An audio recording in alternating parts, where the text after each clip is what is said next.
दोस्तों, आज आपको क्रोधित राजा और ऋषि की कहानी सुनाऊंगा। चैनल को लाइक, शेयर और सब्सक्राइब जरूर कर लें। बेल आइकन को भी जरूर दबा दें। कृपया अंत तक बने रहें। रामनगर नाम के साम्राज्य में एक जाने माने ऋषि रहते थे, जो लोगों का भविष्य भाग्य बताने के लिए प्रसिद्ध थे।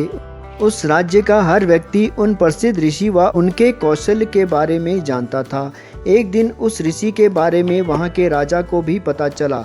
राजा के मन में भी अपने भविष्य को जानने की इच्छा होने लगी। इसी के चलते उसने अपने सैनिकों को ऋषि के पास भेजा और पूरे सम्मान से उन्हें महल लेकर आने का आदेश व आमंत्रण दिया। राजा की आज्ञा के अनुसार सैनिक ऋषि के पास गए और ऋषि को राजा का आमंत्रण सुनाते हुए उन्होंने महल चलने की प्रार्थना करने लगे। ऋषि भी सैनिकों के साथ महल चलने के लिए तैयार हो गए। जब ऋषि महल पहुंचे तो राजा ने बड़े ही उत्साह से उनका स्वागत सत्कार किया और उन्हें अपने दरबार में सम्मान के साथ बिठाया। जब ऋषि ने थोड़ा आराम कर लिया तो राजा ने ऋषि के सामने अपने मन की इच्छा रखी और उसने अपने भविष्य के बारे में पूछा। ऋषि ने राजा से उसकी कुंडली मंगाई और उसे ध्यान से देखने लगे। कुछ देर तक राजा की कुंडली देखने के बाद प्रसिद्ध ऋषि ने राजा को बताया कि भविष्य में उनका भाग्य आशीर्वाद से भरा हुआ है और जीवन में सब कुछ अच्छा ही होगा। इस तरह ऋषि ने राज्य के भाग्य के बारे में अच्छी बातें बताई।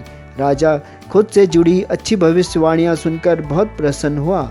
उसने खुश होकर ऋषि को सोने और चांदी के उपहार दिए। इसके बाद राजा ने ऋषि से अपने भविष्य में जुड़े दुर्भाग्य के बारे में पूछना चाहा। राजा के पूछने के अनुसार ही ऋषि ने राजा के दुर्भाग्य से जुड़ी बातें भी बता दी। उन्हें सुनकर राजा बहुत क्रोधित हो गया। वह गुस्से में ऋषि पर चिल्लाने लगा और धमकाते हुए कहा कि इतनी बेतुकी बातें करने की आपकी हिम्मत भी कैसे हुई। राजा ने गुस्सा होते हुए अपनी तलवार निकाली और ऋषि की तरफ इशारा करते हुए कहा कि अब मुझे मेरी मृत्यु का समय बताओ। ऋषि समझ चुका था कि राजा अपना दुर्भाग्य सुनकर उस पर क्रोधित हो गया है।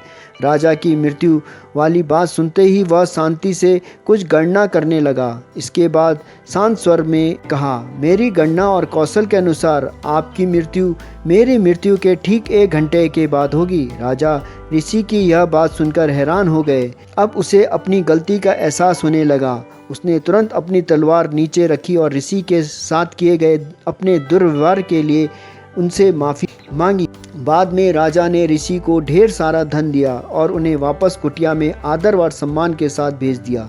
कहानी से सीख, मुश्किल परिस्थितियों में हमें समझदारी से काम लेना चाहिए और मन को शांत रखना चाहिए। यह हुनर हमें हर परेशानी से बाहर निकाल देता है। कठिन परिस्थितियों में ही मनुष्य की असली जांच होती है।